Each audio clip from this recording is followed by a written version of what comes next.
Have you ever wondered if what you've been taught about Satan is the full story? Is he really the horned figure ruling a fiery underworld? Or is there something deeper, more complex? In this video, we'll unravel the misconceptions and explore who Satan really is, delving into history, theology, and cultural interpretations. Prepare to challenge what you think you know and discover the unexpected truth about one of the most misunderstood figures in history. Hey, let's set the record straight. The name Satan has sparked fear and dread for centuries, conjuring up images of a horned, malevolent figure masterminding every act of evil in the world. But what if I told you the Satan you think you know isn't the one described in ancient texts? That the story as we know it has been twisted, reshaped by centuries of misunderstanding and hidden agendas? Let's cut through the fog of dogma and dive into the truth. The word Satan comes from the Hebrew term Satan, meaning the adversary or the accuser. In the book of Job, one of the oldest texts in the Bible, Satan isn't portrayed as the ruler of hell or a fallen angel scheming humanity's downfall. Instead, he's part of the divine council, a heavenly figure whose role is to challenge Job's righteousness not out of malice, but as part of his assigned duty. Satan approaches God and essentially says, does Job fear God for nothing? His task? To test, to question, to challenge, not to destroy. Pause and think about that for a moment. In this context, Satan isn't a rogue enemy of God. He's not the rebellious overlord of evil we've come to imagine. He's an agent within God's cosmic order, performing a role that's part of the bigger plan. Doesn't this challenge everything we've been taught? Let's fast forward through the centuries. The image of Satan didn't stay static, it evolved, shaped by theology, art, and politics.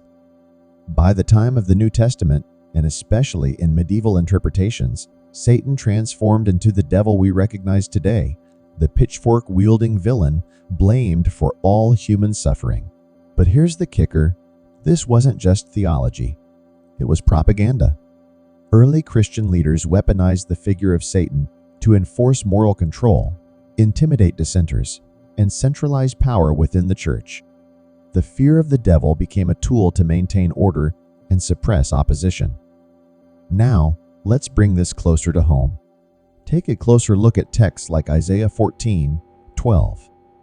Many people think this is where the story of Lucifer's fall originates. How you have fallen from heaven, O morning star. Here's the twist. This passage isn't talking about Satan at all. It's directed at a Babylonian king, using metaphorical language to describe his downfall. The term Lucifer comes from the Latin translation, referring to Venus, the morning star. It wasn't until much later that this passage was linked to the concept of a fallen angel. Think about that.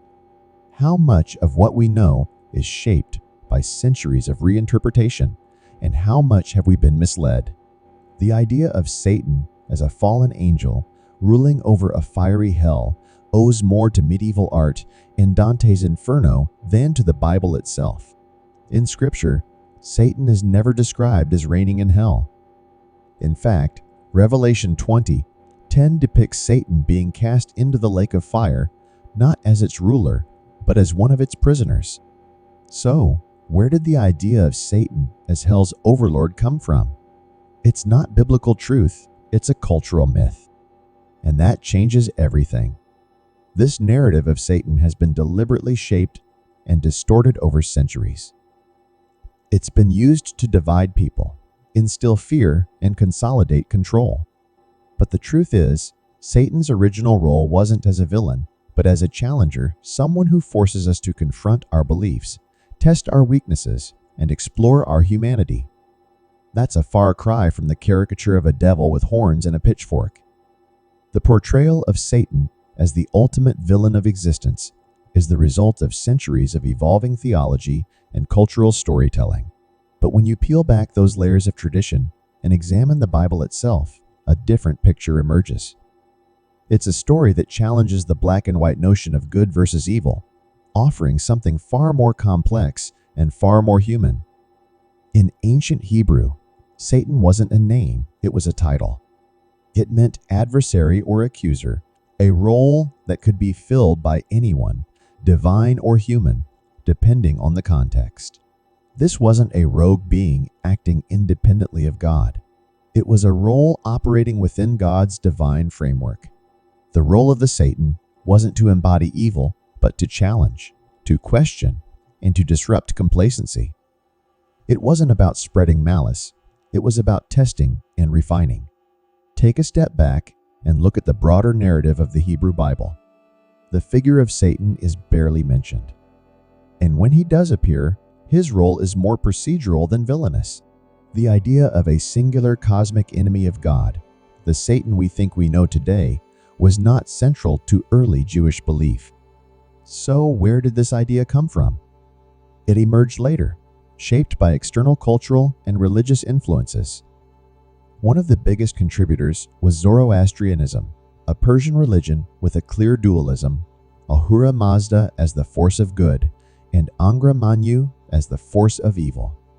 During the Babylonian exile, these ideas seeped into Jewish thought and later helped shape early Christian theology.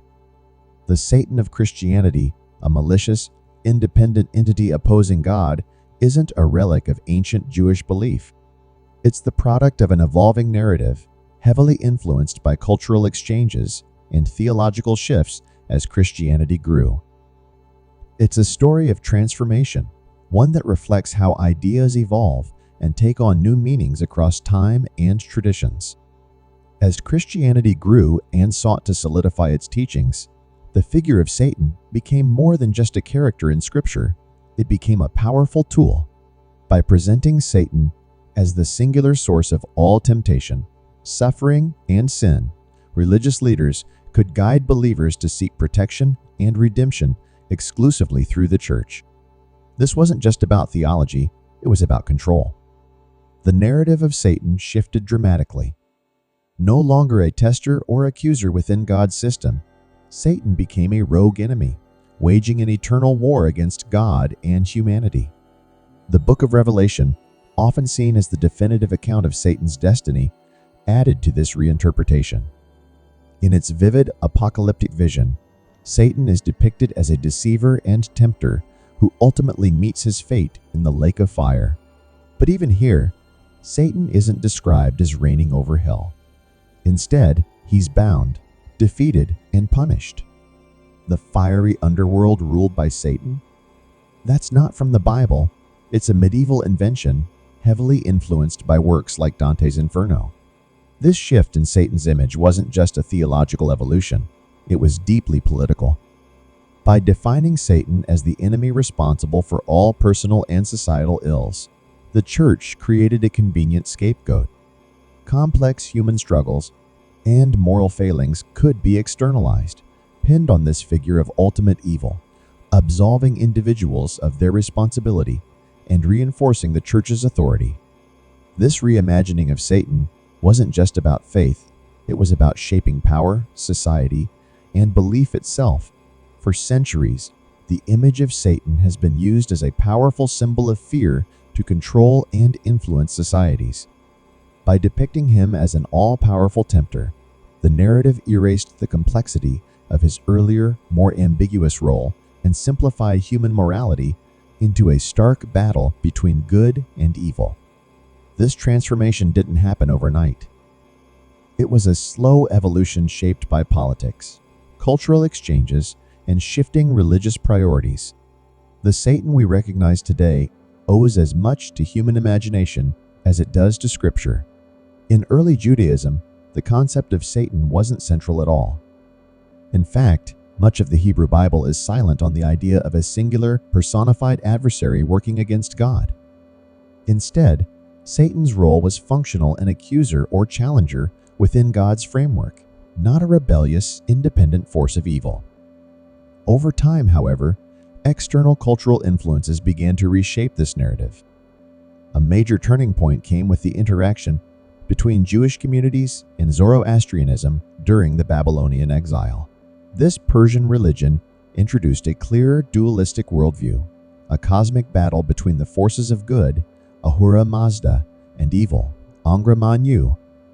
These ideas seeped into Jewish thought and later Christian theology, gradually transforming Satan from a nuanced figure into the embodiment of ultimate evil. What began as a role evolved into an identity, a tool not only of theology, but also of societal control. The Satan we know today is as much a product of cultural and political forces as it is of religious tradition, reflecting humanity's tendency to create symbols that simplify and amplify our deepest fears. During the Babylonian exile, Jewish theology encountered a powerful new influence, Zoroastrianism, a Persian religion that framed the universe as a battleground between good and evil forces, Ahura Mazda and Angra Mainyu. This dualistic worldview began to merge with Jewish thought, setting the stage for a more polarized view of morality. But the story doesn't end there. In the intertestamental period, the time between the Hebrew Bible and the New Testament Jewish apocalyptic literature began to expand on the concept of Satan. Texts like the Book of Enoch introduced vivid narratives of fallen angels, heavenly rebellions, and corrupting influences on humanity.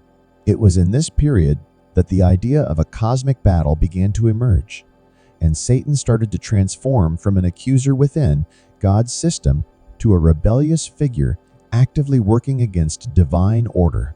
Fast forward to the rise of early Christianity, and Satan's evolution took another leap. Influenced by Greco-Roman culture and emerging Christian theology, the image of Satan as the ruler of darkness and ultimate enemy became more prominent. The New Testament brought together various threads, depicting Satan as the tempter in the wilderness, the enemy sowing evil among the righteous, and the apocalyptic dragon destined for defeat. This synthesis marked a turning point, cementing Satan as the personification of evil, a far cry from his earlier, more nuanced role in Jewish tradition. What began as a functional role within a divine framework had now become the central antagonist in a cosmic struggle, forever altering the narrative of good and evil. In the book of Revelation, the depictions of Satan were highly symbolic, yet they solidified his image as a personal, malevolent force. By the time Christianity began spreading across the Roman Empire, Satan had become more than just a theological figure.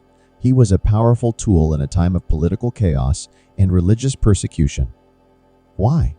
Because having a clear antagonist made it easier to explain suffering, division, and chaos. This wasn't just about faith, it was about control. As the church's influence grew, so did its ability to define the forces of good and evil.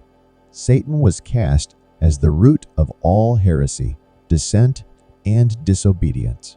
He became the ultimate enemy, embodying everything that threatened the church's authority. The medieval period took this to new heights. Through vivid artistic depictions, fiery sermons, and chilling stories, Satan became a household name. Think of Dante's Inferno, where Satan is a monstrous figure trapped in ice, or the grotesque devils tormenting the damned in Hieronymus Bosch's paintings. But here's the thing, these interpretations weren't rooted in Scripture. They were cultural creations, designed to instill fear and reinforce control. By this point, Satan wasn't just an adversary or a tester. He had become the ultimate scapegoat for humanity's darkest impulses, a convenient external force to blame for every failure, every sin, and every act of rebellion. The story of Satan had evolved into something far larger than its origins, reshaped by centuries of politics, art, and power struggles.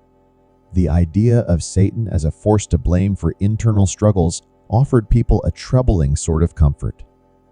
It shifted responsibility away from individuals, placing the blame on an external source of evil. This narrative not only absolved people of their moral failings, but also gave the church unparalleled authority as the only institution capable of protecting humanity from this ever-present threat. The transformation of Satan into the central villain of Christianity wasn't just a theological evolution, it was a deliberate political construction. Welcome to Blessovia Science TV, where we take you on an exhilarating journey through the cosmos and unravel the mysteries of science. We are excited to offer you the opportunity to become a valued member of our ever-growing community of cosmic enthusiasts and knowledge seekers. Exclusive access to cosmic content. As a member of Blisovia Science TV, you will gain exclusive access to a treasure trove of cosmic content, including documentaries, interviews with leading scientists, space missions updates, and awe-inspiring visualizations of the universe, live Q, and sessions with experts. Your membership will grant you the chance to participate in live Q and sessions with renowned scientists, astronomers, and space explorers. Get your burning questions answered by those who push the boundaries of human knowledge. Embark on a journey that spans the cosmos and join us in unraveling the secrets of the universe. Become a Blisovia Science TV member today, and together we will reach for the stars. Thanks for watching. Subscribe, like, and share. Don't forget to leave your comment.